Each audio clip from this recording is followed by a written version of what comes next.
odolanya no tovi keme olia kudo ebelipo odolanya apoje na kudo do asile no tovi wa me odolanya sukulu o ondio asio kudo pe ko le no tovi keme olia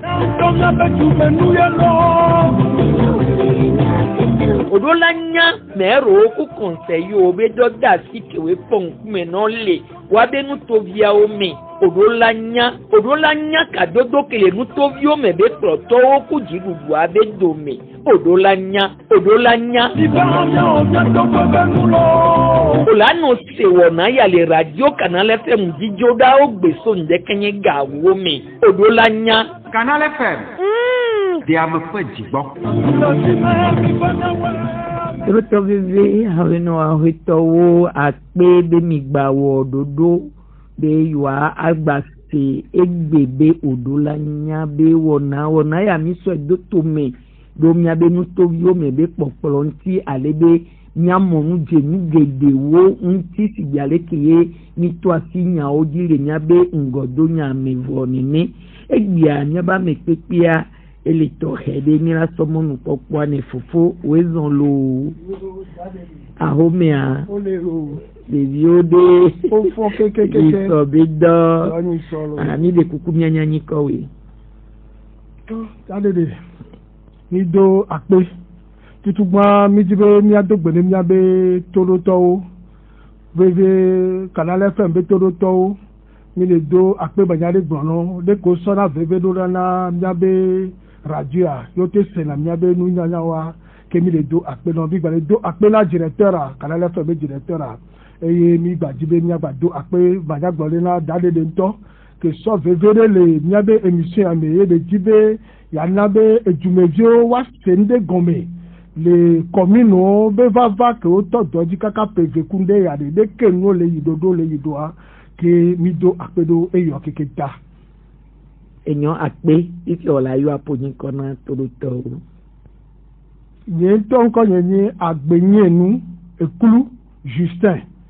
muni tutugbo yen to muni nufiala eye muni conseiller municipal le Golf 4 eye muni conseiller po muni président de la commission domaniale des travaux environnement du patrimoine et des travaux le miabe commune Golf 4 ame npoda miabe nde anigba be nyawo edowiwi kola no commune ame be nyawo enunu ame si ko ni domaine be nyawo ahoe be nyawo ko ko la de mion be nyawo environnement enyo akpe awito agbeninu ekru Justin Golf 4B e commune ame yo so Golf 4 ade olatendu e sonina mia lipo ade fike beto ejiso de wenu so le fike enyo bido ape Golf 4 jagbo be keke tavire nyagbo be école be sigbe bladre vo blave voadre verset quartier et les communes Golf 4 ame maja papa ma ayo ne ngba be de chamunyi be o to so kenfa nyagbo be nyabe commune Golf 4 tutugba ele ni commune da mi be mairie d'Amoutieve mairie d'Amoutieve gombe et l'Amoutieve be canton be ntoame e nyabe o dankoje mairie d'Amoutieve le école ko le me ami agbobe Amoutieve nto le me Basaji le me nti fafa comme suite d'ailleurs no so Saint-Jo be moi so le move be direction et moi so ka so itogba gombe afun nti fafa comme suite d'ailleurs donc a eleme et mirapo lomnava eleme jola same leme anago come leme adobu come abobo come agia come adaurato benigrato biose asivito zangaratime le trivikondi octavialo netime kodovia kope nikona poe ajololo kodome tokun gbadago CHU Sylvanus Olympio dogbravu above ajomaye ekoko le ni agbobe klikame bakpa le chan le me ekoko le ni abe anukope chan anukope le me la nukope le me koko le miabe ko wi voadrin ko le golf 4 ami wọn lo dadede enyo akpedo enumere di atan kanu gbe ameko le te miabe nko le ko vovovo mi a egbe ola nya be golf 4 be efiamiye yo le fi sa golf 4 ba zipi ade fi ke ebelio na mere jibe ya meri golf 4 fi si afia de la yo enyo nya gbobe le dodo nyo to no ke mi va te pe ko la ke so na mi ye mi la ten gbobe mi la odo aye e la jeku me moi mi agbobe ni abe mairie hohoa ke mi abe mairie centrale et le golf 4 mai voir e no ajo va be on te so do asime na mi o so funwa so na district autonome du Grand Lomé o be funwa e gouverneur la noa e ye wa bo mi on to ke mi va pa mi va JTP eye mi le nikona po be posa be nko jezereka funwa e mi ple village de le eye mi so mi luwe kengbo mi khaye eye mi so do nyabe mairie be siège tonton fi ke maire nyabe maire ni Jean-Pierre Fabre e do gomenoto amene yebe gomenoto amene wa le ni madame Isabelle Amegavi le maire Tcholenyanu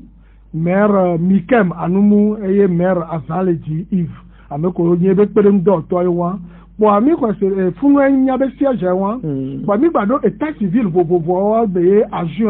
o le wotole emi so Zangara timi funu o la po maire Tcholenyanu e ona dole wa emi so état civil central la que le lonato be bakbramea funu aye nyabe maire Azaleji Yves e cha ona dole que le Nikona po lycée français abe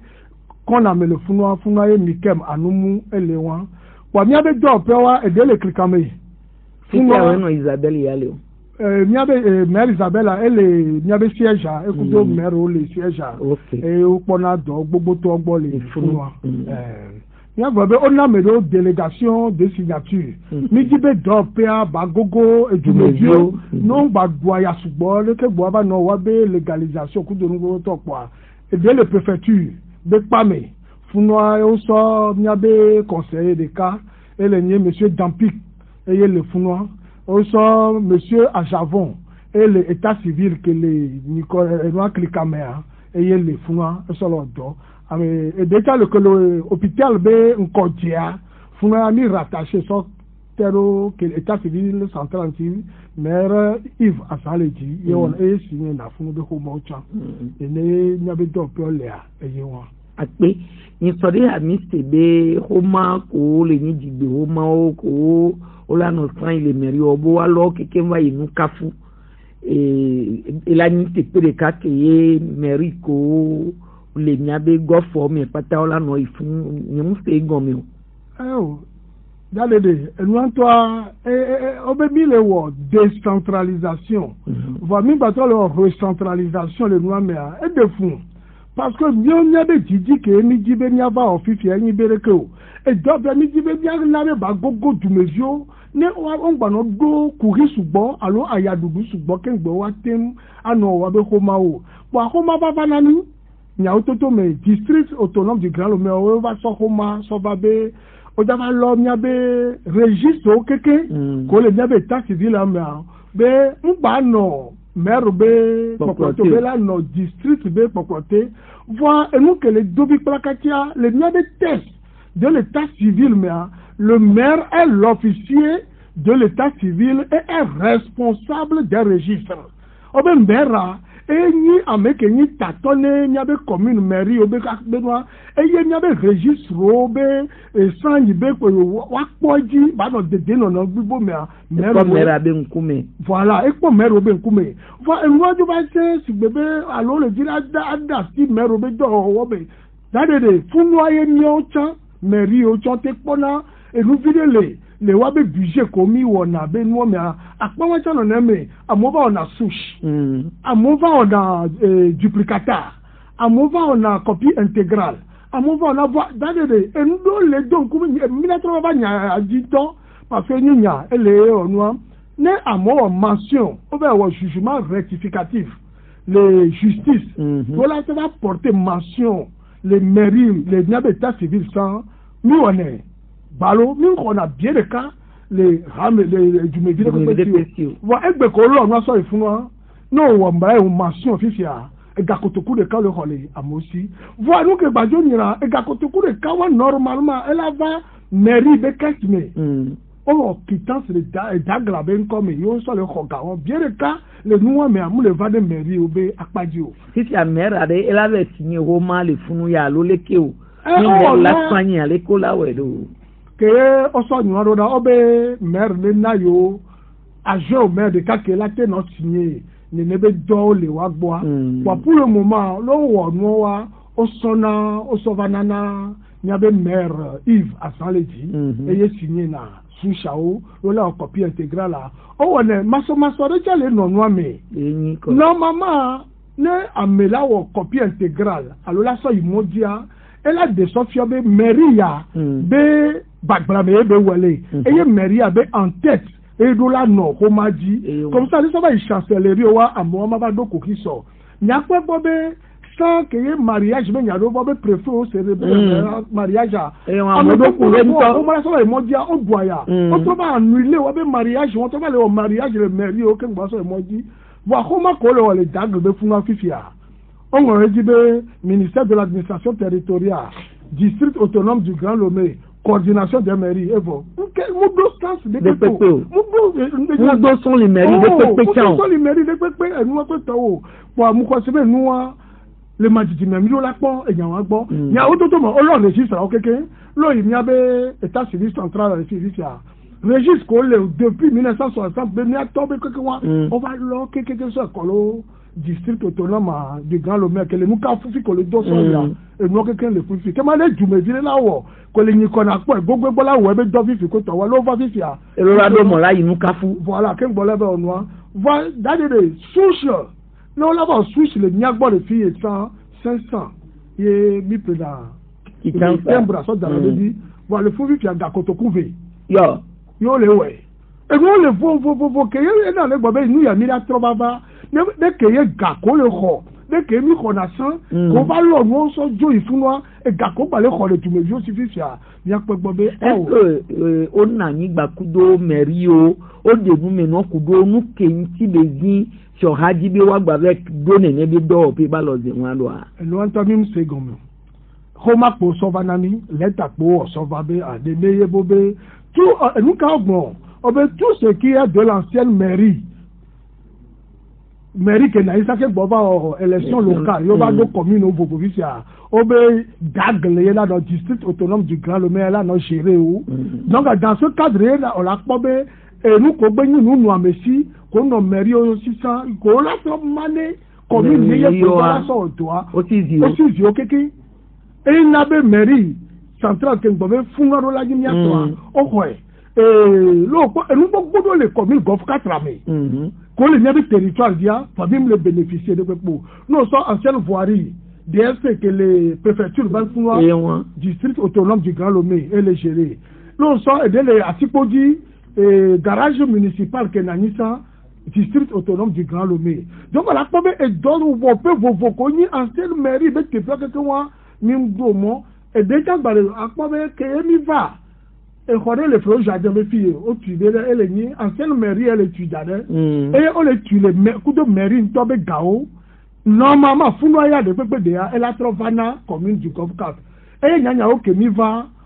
on nani dide pobe funola sunya sinya tobe la ni et do ovo keke yemi le gbobe na de e nyom nya gero melo obe mi nsu gero me dodo de funoa district autonome du Grand Lomé et la bachéré funoa e yo ba ho echa nene enu le yi pour le mobile nya ototo me a ele sigbebe e donc o va be nya ba no hoju ne jumedio o ma kwa gbale ti agbane jumedio pe e man to mi e sigbebe I ho efupepo gbajo sa le dare ne jumedio ele te fi handos agbawo gbajo le pata me ne e gba le pata me ne that Baba Sonia de son pékin benya yedia. So le 10 septembre, yo de homatobe Covid tia, o de homatobe o magba awo mariage, o tote mariage obe o. Na wetri le ka. Keye mariage o to va de mois, bo wa tro wo mariage wa. Obo ohun baro, ohun church o keke, vo mariage abe o wa ya. on de mole ejibe wawo nya o mariage kakme covid asen kaka yo ba de mo video mi ona mariage kudo ame maria o ame o le alo anu so akunyono a kudo abe témoin ame ko la du toku no na o voilà ko la du toku no pa mi so ona mariage pa no keke ido do nwe ke no me baba le fo video obe ejila ni so ba pa ja jila meve nyono ta ba pa ja meve ni gba so ba pe de ne mi ri wona enu pa ngba le nabe afulia se ke yo na sa mo la sugbo baba le o faso kaka ga ke me yo to da si te be bi ato ko to wa kaka va do wele be ke me ile ya on pa de mo le wa o mariage o le nya célébrer mariage o voici que gbajo le jo gbajo le wa ni so de to mo sa di vile ma po le nya ko na ma on be amedo be ko autorisation le ministre bo yo so va bobo wa célébrer o be mariage donc comme be na be la o mariage gbe ke ni jumeji be droit donc elle avait autorisation qu'un bola sauva mais il va célébrer mariage et nous même toi min balé c'est de gomo donc à ce le 10 septembre kakaba de gbea de ne nous léa enyo a pe ni le 35 ko dawe to agbe ninu eklu Justin et les communes Golf 4 et les ni conseiller les fonds bagnas di pe mi no to ni dogbe de ha ke pona aho anigban edowo nu ko pora do mi le yan ogbo les communes Golf 4 ami ni do son ni commune Golf 4 e ko ne ko le me fiti ya obe wi voadrin o le me o yo ko o tan enyo ke ni va so pe ape ve kudo we asire kegun vana fiti ya konta kewe mi la te ngokudo e dokewe ni wo les communes Golf 4 ami tio enyo dare de ni balejo apeke ma gbọ́ bẹ ìyàwó tó mẹ́ àmì òní conseiller le Golf 4 àmì ẹ̀dọ́ ọ̀tọ́ òní eye ó lè di àdàhùn yẹmi jíbe ní abẹ́ commune Golf 4 bàyẹn pọ́wẹ́ bẹ́ commune modèle ní àmúwásùn lè mi vọ̀ọ̀pọ̀ àmì bùtàmẹ́sọ ẹ̀dọ́ vovovovo kòmí láti aṣọ ní abẹ́ gàmọ́nù sọ̀wà kèmí va mi pọ́ mi dè mọ́ bẹ́ mi recensé sukulu ko gbele ní abẹ́ commune àmì kékeré wọn mi recensé o kékeré mi pọ́ le kọ́njí tán mi pọ́ kọ́njí ní lè ní abẹ́ commune àmì CMS ká bẹ́ẹ̀ ní wẹ́ẹ́ lé mọ́ èyí mi ẹnu kèmí gbàyìn vẹ́vẹ́ tó a mi sọ ní abẹ́ gàlẹ́ pọ́ èjù àmì bẹ́ jàjàrà ló bẹ́ èyàn ó gbọ́ èjù àmì bẹ́ jàjàrà ló ẹ̀yìn kọ́ mi lè gbọ́ bẹ́ gọ́tà haha lẹ́mi pọ́ mi sọ avenue de France rue de France c'est so colombe de la paix va do tokpa gombe yo so ju la sami kakaka so asiga me wa e mo wa ni rue de France e wa donc alo po mo wa gota o gban e dalet o gban le di keke pour mi lancer marché wa ne wa trans wo dalet o keke be nyatra dalo gota o di wa amo le dio be nu ka o kaka du go le be ya mi mu le kha gota o lo mi mer to distabi chaque vendredi fida ti afida so ndike gasi de ka mer chana ko de ka mi yona se de ko le ko mi akudo efio mi na wa gbo yo poro na mi di na satona e ko le vovo apo ko le voilà pour vovo ko le a po mi di sa fi le nyabe e ko brave voadran mais au moins mi to brave vo me vo et mi réaliser wa be le courir ko le wa ya kwa e gota kaka be nyawo mi ba ni kha gota bi po gota la fi lo wa amuso ogbedi do kopi nini wa de ibe la nyo be on po so enua e daleta o daleta wa de ni kha gota fi fiare e ni ba gbe da lo mu fo ne ade mu ni do la gbado mi ko eruku mo la gbado mi po ami le na di jumejo de po de be e don wa e le nya be projet me ni aménagement assainissement ke eri gbo le nya be e gaba pa gan toi mi za gale fun sigbe au moins 400 à 500 millions ne gota kaka wa kha gota me wa pula ni gbo wa lo gbe be yan ta parce que ne mi le eju me podi egbe lo be yan le jompoa mi la po be eju la no jejo ejeji surtout keye eji be yan to bi baba le se go le keye kaka mi le do novembre ya va ji ba le mi le ji jaja be gamen ton toi choléra e doble ku vovo dinasa wa ina bi po be so kaka mi le gbo be kaka mi la va do 2022 ya be nou décembre dépotoir sauvage e gobe gbe kopé créer montant créer do mode de atire pe ko gena do le ko ba mi la dégager o keke de pe ma gba no e no mi no pa mi do tepe ko e gbo la no ya le ewa ni décharge intermédiaire awo o la ba no lu ele fun aso no yi won pebe muaji fi ko le so dare ne décharge apagbe o cha mi so le po ke mi gbebe ni abe gaba pado ke mi va mi do état civil alo do pe ke di ke de mer la no avobela odo jusqu'à présent mi agbobe et do pe ke gba yi do pe le mairie ke di passation des marchés PRMP be do pe jusqu'à présent on ba poto le ma e khole me po le fun mi po do bureau na o kwa mi po be mi do laji apa enu ya ni enyi egagugu bere ko ano khaya ano dume on do po nu ame bo ano khaya kho aso no do pe so ha be do pe mu konku me na mi o mu jeni o po mi ani do be kaka mi abe mandat la voix mi abe état civil o keke mairie o keke wa de pe ma gba yin be mi khaya o ekeke la yin mairie antoto mi la play de pe o ne mi atu ne be do pe o po afun mi gba so ega gbogbo so le di ya eye wa ne wa te so po yan gbo apo le ni abe enua egaba ki so ba paji cha mi so gbogbo do so le do sukuru be fofon me ta gbogbo jajira do ke mi va mi disato sukuru gbogbo do sukuru si gbe fi o hadu be sukuru ndo amento do ko si que mi rabe école privée école confessionnelle wa ni recensé o ke déjà ko be dare zansan kawe eleo ke ne mi so fioha enwa fada sukulu wa o le blave for de ken blave for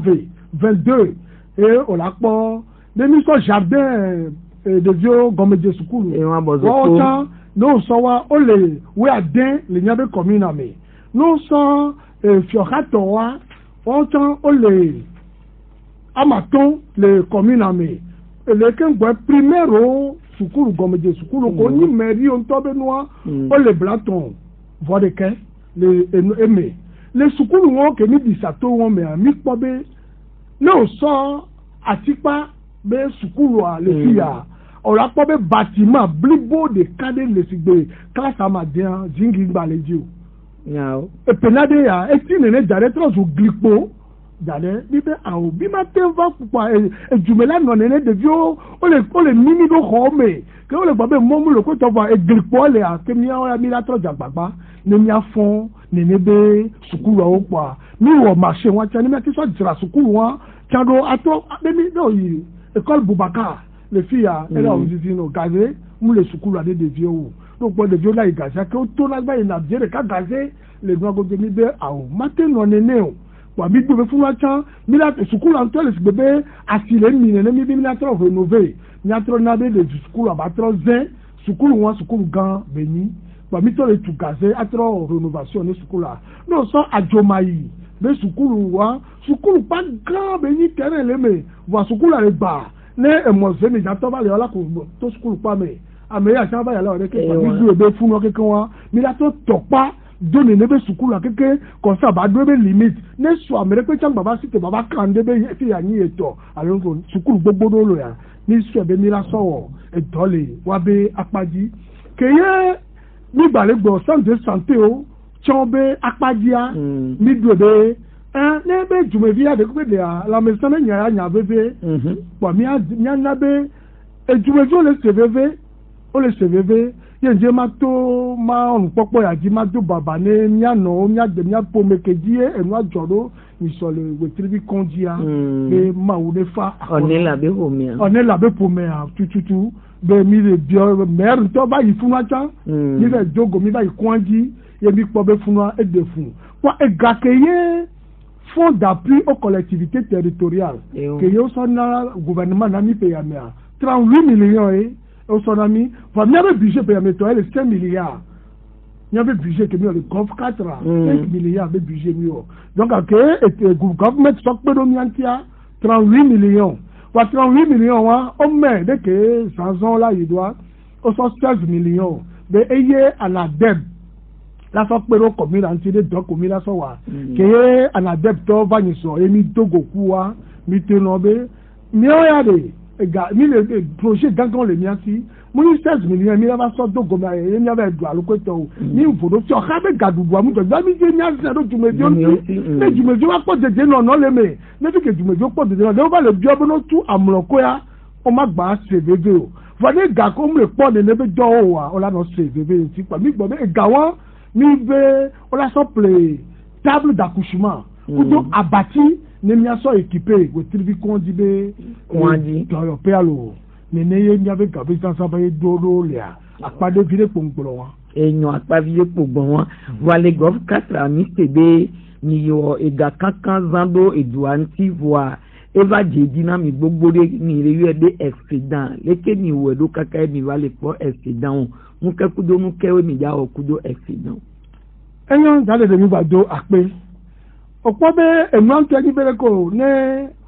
emoke yo munya wa yo ja so wa aye o so ne bo abuse tutu gban ke mi wo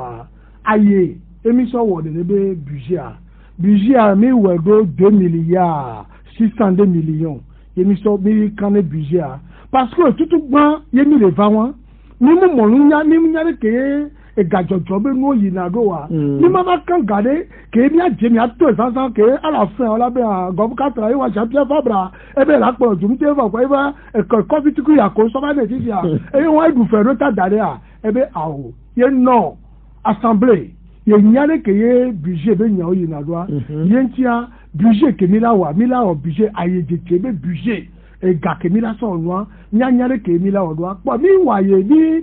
doko la wa mi didi alo vide le wa wo da tinti voilà da tinti kudo sube mi baba du fe dale de ko kwa ke mi ba odo effectivement ko ba so eta o te er be ga ko be ba ko mi atinya be taso wa e ga ba le 3 milliards bo e donc o mi po be mi la te wo cha mi te wo wa e ba poto video e ba le ti 2 milliards eyin enu ke o le yo be excédent eye won bo excédent wa mi tro ba o budget additif le 2021 ya me le mars me ke mi dogwa e gawan excédent mi so ko budget pe ya me to ke mi wa e ya le 3 milliards e be budget mi wo ke mi wo budget won o so 2 milliards de to so pe e ba lo 5 milliards be budget ye mi wo le e pe ya me e mi to so ti ya mi to so po e do gangan gbo ne ne be le a e ye won lo enyo apina enyame kokoa ogbon zande abe sukuru bio ko kekengbele yo be fiame poa ede oni glipo de ozingi kudo to yo dibe yo ajero do mi to divoa alo mi wo oni dodo le mi ati ke epeko gbana me mi ya wo mi ati ngbobe edo a mi toji edo le mi lancer marché avoir opobe edu wa de chale mi anto mi tina te poa asi te gbo mi yan jibe ma wo ti gbo nto la ho me do fi yan jibe ma tu kare bi do fi e ma tua awo gbogbo no na nonti e le ni passation des marchés be nyako e jo sosona o so da bi sosona donc mi la élaborer projet o la so da marché mi la constituer fo nde ko gba so ba dare na mi fifi e le do apala ka che video mi le de kukuru mi abe polo la wa po yan wa jagbo na mi enyere ko contrôle financier que mon nani sans va yo et ni bele ko donc fi ani mi wo le mi la prégager au matin mi lo la wo bo no so la contrôle financier et la po bobe a valider que ngbe mi la ten de caser ko ma wa to ni pe ke bi la wa voir contrôle financier a me ko do fi wa pour le poste du cette commune a que bon bon il n'avait et donc vous les sont il y avait marché que mi o pe amia et au moins 30 marchés passation de marché comme il a soit livré voilà jusqu'à présent on peut valider on va contrôler founois et nous que n'avait et donc sinon 2021 a mebe budget me yemi wo sukulu jatrado de première phase donc sukulu comité ça c'est sukulu ameni comme gura on l'a pas nous féliciter de Souza be sukulu atan mi eleme Bubaka Ajomayi Gbosime Nikona po Boka funo keke wa mi so deme ke ne o gbe valider marché o fi po o valider de o mi to waji e ko npo valider o lo gbe ba valider chapo a la paso so do to ami e no le atinene asikekudo asikewe le go fu 4 ami eye kewe nti o de mo le be mi ajero do le mi mekuko mi ami sebe de mole de ontina mi nya ototo me de mole asi o patantina mi ne mi aten jere fi ke mi la ten jere asile yebela te he nuva kɔrin kɔ kato ya fɔ tira nutɔ doa enya be adawla to be asia dade be adawla to ba si wɔn ekɔ amandre me ebele egbe cette quartier voit ekɔ amandre wɔn mairie etu na zoti mairie etu le anyigba kɔkɔrɔ be nya mairie nya be commune ele tu fɛ voit epa me le collecté nene be egawo donc adawla to ba si a mo le nya be kɔkɔrɔ te o ko epa me le gérer ni les angado ko egbelolo egun gbogbo to wa maria eyelewe ne o baba so bosi me ba sia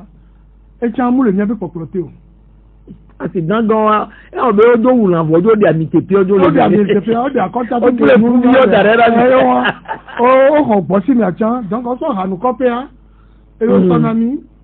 hanu kope amutieve basia oso tenani oyi lomnava asile no fún ọlọ́bí Saint-Michel lóyè tí fi àgbẹ̀tọ́ mandrin epo la si àmì ìgbà àsìkò sọ́nà ní ẹwà ó bá sọ kọ́dọ̀mẹ̀ basia lè pálí fúndópéa ó sọ fún ọtí asọ́dọ̀ bí kúndó èdè lè yìn kọ́nà pọ̀ ẹ̀ tí sọ bẹ́ẹ̀ ní ìfòrò fún wa àsìwájà lòdó mẹ́gbẹ̀ẹ́ lóò pàgbẹ̀tọ́ àmà tó wọn ọ̀rọ̀ àdàpé àsìkò lè ní abẹ́ pọ̀pọ̀lọpẹ́à wáwé wọn o donc a sene jadi na kekenyi le contrôle ko pe de aji o en ko nya si o awo en ko nya si o e awla tende o jole funga re pepe ga mi ko tan la be mu le bi do seji o mi do susu wo kekenyi donc asiko so na mi awe won si si adawa to ba si ya ke to be golf cat be fi ame be le voir ezobia si won fi aye o vide leke ni le o do ado gba ku do fi o ha do ni wa to ati won na mo wa to yi wa be ati kepe o dadede mdo akpero nyayanti que mi va do mia be première rencontre que conseil municipal a wole 2019 maire Jean-Pierre Fabé Asiwan et la trotui ko dangore di be tozo asia yo mvoa e bi la trotu funwa que be lancer janwa po e po atiti afa akaja government be o be funwa c'est un marché international mani matin kwasi won be ko to o lancer marché avo bo da trotu ko to so gan me kaka d'office ya o mo le ni adale amola ya duo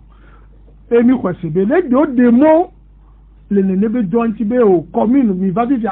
voir dans le nous que le bien be e CATS ko so na mia o be asio et gare routière wa oni compétence propre de la commune du maire asio pon ku me le nyan to bi la wo pa asio be tutu be nya ogbo gare routière et abattoir ko to va bi ko se fi ke bi va d'office ya e nya bo te sale gbon e nya bo yo mi re po le tere a changi ti ati po di bi asia gbakudo e atiko oyo abattoir tan fi ati won do le mi abe popolote ah o dadede e de fulo e na ntono be ne o so fun won so activité fie kaka ba èmi yona be dori panu so dori pa fun won kekeke kaka ba koro ati poji abattoir o ba dawla toye e fun won asijonga fun won keke won e pa me le collecter asiwo kekeke mairi ou le pon de pepe le fun won mero ẹ̀wọ̀n ní ndé dùmẹ̀bí ó dókòó kéré lè fún ọjọ́ dáná payọ́ náà mẹ́rin. ẹ̀yẹ́ òpòrọ́ náà ní ẹni fásitì ọ̀sùn sàpẹ́ pọ̀mpì o ní ẹ̀nu àjẹgbẹ́gbẹ́ la ẹnu ẹ̀yà ní àwọn ọ̀chá náà yìí èyí problem tó lè nẹ́nẹ́ yé èdùmẹ̀bí ó yìí fún ó yìí ẹ̀pá mìtọ́ gbọ́tọ́ náà bẹ́ẹ̀ náà yìí mẹ́rin bẹ́ẹ̀ fún mẹ́rin bẹ́ẹ̀ compétence wọ́n lé lè nẹ́nẹ́ àdé òmùyàdé mi máa pọ́lé mi àpọ́lé kèmí àgbọ̀lé mi àtẹ̀ géré ẹnu à àpàtẹ́ tẹ́sí ni pé mo lè gbọ́ bẹ́ ẹ̀pá mi láti ń dé àwọn láwọ̀ ẹ̀yà alájà tó mi ló pé tọ́ over mẹ́rí ibẹ̀ pọ̀pọ̀ tó yẹ ní wọ́n lè mí lẹ́tẹ̀ nà yín lójú agbọ̀ bẹ́ bọ̀ fífi àrè kèé tọ̀ bẹ́ àṣìyàlè ní abẹ́ territoire di àrè pourcentage yà ẹ̀ láti nà vanami ní ní ẹsẹ̀ ní ẹsẹ̀ nà pọ̀ èso gọ́tà háhá àyíká pọ̀pọ̀ bẹ́ nù wá ní ẹsẹ̀ sọ̀nà pọ̀ wá gbọ́ wà ẹ̀wọ̀n bẹ́ dé pépé ńtọ́ mo lè vanami yà. ẹ̀fí fi àná ìpá mi yà jọ gà pọ̀ àmúnà nà yín tí wọ́n tọ́ náà gàdé pépé náà mẹ́rí ọ̀ wane enu podia nyigba podia mi awela gbade gale komina mi aso be no dra funu odo a asigbere ko le gbon ni aye de le won e vi ya lo me be meleje pe ade efike me be le o ya ti golf ame e ni le gbon be hunje pe o hunje pe ke we le mi golf 4 me o ehun de pe ko le nya be golf 4 la me o po be san o am ehun gangan ko le fi o do so ba yi place banque pali me be mu je pe a nya po be fun angba yi mu je pe o ne ma tro so ja be budget avant na po e mais mission so 2000 reconstruction de la gare routière Palimé mi be fun mi la tro tui ne wo keke ba ni ehun je pe nton funwa e ni ave te pe gare routière place banque a mission so do ni abe budget me mi la tro tu funwa ne mi am ba ni ehun je pe grande wa funwa chan oda si ni aji be mi be OTR be les gens tu brigade de la douane do funwa donc a funwa chan fifia mi npo alo mi la te gba so do pe chan le funwa lo wanya be commune na mebele allo commune ni abe commune abe de mebele jade le commune e ko le to ba gomme le fia elle vient de commune na me ni abe territoire di bele funwa bele actuellement toi mi le dit TP ni ni so tu garage municipal ne nyabe katapila blabi do katapaso ke mi va mi autoa et nous que les deux tout carana ni télé après le mot actuellement après le mot be maire de gbedeji yemi toji considère que ni dongba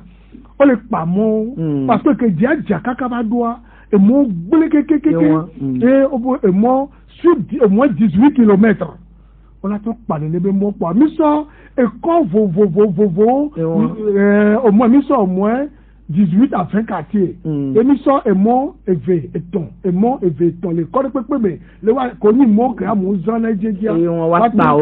pa o ke ngbe nyan o mo po voilà pa do me be mo ojo oni de pou globe tu va funu mi gba be opo canal olympe kala olympe ya kudo han ko pe ba si ya de pour tepe le fou ke mi na te tu funu cha be mi no te ken gbe domaine wa mi ni ate domaine de tabi ma te o de pupa e non to jo ale si o décentralisation o no voir o ngati le non to keken ti na o pa poto le pon gbo domaine gba le zi ndoji de da for ndoji e wa zotoromi yo na mi ablode kaka ni ho le bikaye ya no wo anu e wa yo ko mi agbo be do ya kon be bebe vie ni o jidale a vire no le practice ti ka wa enu ko enu ke le na nya to nya wa ni be nya o to me a ke ni a me gbogbo mi va commune mi monje commune be gestion me pe to mu école de la décentralisation le niamo wale de endo le orula da fo divide asiomi de ke mi la wedo wa ke gbo wa te adasi le mu nti keke si lo da se par exemple jusqu'à présent marché wa Nindo la marché gré à gré o. E comme ere ko o to ame atati de beje e do nde po ma so be ne bo ta ba o to na ko kaya. Nindo la wo voa ke mi teja commune gbogbo do wa o wo marché gré à gré. Ke na be lo po mu ko lo wa cha mu le tepe o. Wa mi o ya ni le test ko so na nia e se ko so dale na be nko a. Emi le zan e di mi le zan do. E di mi le zan do so le yiro. Yo a pe. E nu be do be to ke mi ba wo le nia be nu me a e ni ko be afenissement. E ni gazé parce que quand c'est une réalité d'adé à quoi nous les gens koko keke mi mi howa et le dopo ni te pe ko ho on parler au colis seul do gota o me do gen mo le no fun sen voilà donc gazé won keke won egbe a bi tro na be gazé ko ni e du gazé ka mo ina ho wa tro dra o do keke ni tro tuyeye o ne amo wa tin povlo be mi tro akwedo mi de gba be maison vulnérable akwe ko mu do gazé wa ni ate japapa ne mi atu gazé do akwo won me mi la pe do wanti ne ke mi la o ba projet a mi lancer bo ne ke me la yiro atu gazé do akwo me vo mi a no pe do ne mi so e cover le payamea pe ke la ba va na ba so ko de chan vivi po gazé ba te no akwo keke me ne amisa me ba gezelo nini enyo fiti ade gov 4 ade dodo ke bele okudo agia komi kakabe korati podinchi do minya be funo be pado me mo ne jija o matemu yo eti hanade e dogogogo na nani ni blenzane abe yo chamodo le kodo mi aso katapila akpa wajo o mi to wajivo de atipodi kudo agia komi ha o le ni be dodo won me wa dale de o le mi keke ni so memela gbe to chan Yeba kudo nyabe direct chef division infrastructure ye queen te ba study di so e mo mi so école je to do ku do fún won ti mi so ritanu ri ko le yo be ritanu alo to batakali be ko na me so di alo so batakali be ko me ko na me fún o na be ri ba pe si e de to celeste be no le no fún to ba so to ko be to agi akọ so atiku ajin to e mo radio na FM no samba ya voilà e fún o mi be fún o ya tele yo mo o le gbo ya le fún idona ho me na mo le fún to e va problème que le mi fún ani so e dogan mi la o le fún e dok mi la te o le fún wa ni le so mi la so do nya be budget de 2022 mais ni be ko mi do la o ka niveau gota so gota de pe mu le ko gota do ba no afiro san wo tu o di o me keke o block o boucher donc mi la te o ka niveau aso do gota gangan me ne da parce que apobe fu akwe ko le fún egbe a mi ma gba te charger de be mo o donc agba lo la teri e pe korodia me mi akọ igun e mo di eye na ti na o mi voilà et si le to la ko bele ba gboju voici le so gboju le ya o mi po mi le osusua ne mi atin po kanivo be yan gbo le agi akome abobo kome beniglato ko wa mi ti po mi so lo pa o rip de paluni eye joro terrain vi be agbo be mo lo waji mo mi so o la pede ni apo be ko la te wodo kemi ifera agi akome ni so rue Tanu rue Anesho rue Nima et moi me to ko ni mo gaga ke photo na mi chan voit que technicien le gbo be ke mi ke de po fún do sigbalejia o ma tin pe fifi je on la note début décembre ne esia e bi ya bali we to won voilà e ni atem awo be do won aji bo mi ne so e ko me be do e ko nya be mer be ta me bubu gan to ya jibe ko ya na be wa chan wa ge le di jajare we do e ko me chan fo na di ntolo yawo le to ko me ya fo na di ntovo a ejo dan dombe e pam ye le jogala sike o le funu ye ni meri le hogala tin so odo won wa mi do la ba le podo de gbakudo ni afio hawo alebe ni e pam a onu video ni la tin no kan video do da mi o champ e sia pe a ni mi atin so no odo le e ko won mi o le yo do PDB bureau du citoyen edola no meri oti ni do mi ato avo ado be funu ye dumevi wa na nya de vi wa o la tenze no ogbon le wa mi la gbo be ni la so le aji ni la so le aji e go yin be yo PVA volo da de ngento ke mi on to ni pojo po tepe nyanyi aso odo to wa ni la te ba do bu so pe ade a anyi mera la pola no nyede ye be la po be kukri vovovo ko to vo marde sa bi le wo bureau du citoyen ni so ke mi o mi abe session du mois de septembre ni gbonre me wa bohia to mo ba me be kakara do sa de ti a mi la atona du me be bureau du citoyen et le fille nde pepe ke la via amere susu ke la do ambe de pepe si a parce que pour le moment on va la mairie antoy ni ade ti Jacqueline ko pe a funo le va ne nyale pepe le so le va pa mi la to tu wa be bureau du citoyen so dare ne nyale pepe va de ko pa mi ado amodo fun ke la ni point focal ne dumevio keke ndi pepe po aso no va de nyante no le ano na yinku ano po le be nyan gbo dumevi gbogbo do nana le be mera yo mtin po ne nti ne yo le di merbe yo aponti alo yo o ma do de a mu so na de le yo be ho ma ke yo ro da ku do enu be jajira do nti mi do nti de la so won to wo mu ni mera yo wa nya bo le mera alo afi to na tie fam a o nyen kareju ami subole na le ku do le ke nkona yo dade de ni yo ho ma do da mun pona ho ma gbo mun do nana do nti ho ma no na funu kakaka egon be yo ayo pe be mun le so de le mu ke yo le so do da mun ne bele yo fike mun le fifi je ya ne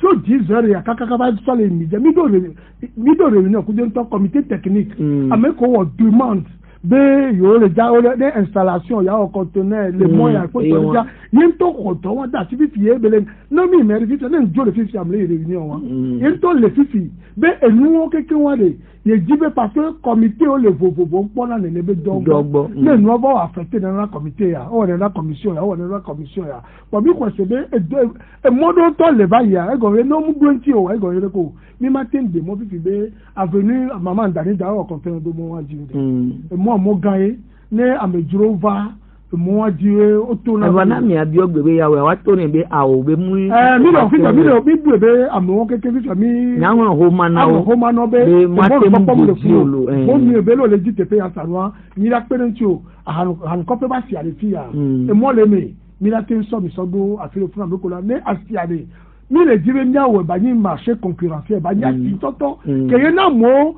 o si tele gbadago bo si mi ade on baba be ati gami o la ti ham ko pe ba si wa mi ododo bi la tran rénover fún wọn tán gbèdí dọ́tọ́ dóńtọ́ ní ògbétò mọ́nú lè fi èké ń gbọ́ ẹ wà lábẹ́ aṣọ mọ́ ya ní abẹ́ sọ̀tò pẹ́ntẹ́ ẹ̀zọ́ bí mọ́ ẹ̀zọ́ ń blẹ̀ wọlé mi ọdí lékele fi kò tó dókítà wàdúrà làhànú kọ́pẹ́ bá ti àmì à gbèdí dọ́ híhé mẹ́tọ̀ ké ń gbọ́ etí jàjà tán fún wọn pátá jàdùn ní ó sàfùì àlọ́ àtikú sẹ́sẹ́ ń gbé àwọn lọ́nà kékeré kọ̀nàdó fún èsì kọ̀nàdó mẹ́ fún wọn ẹ̀dọ́ lè fún wọn tọ́lù.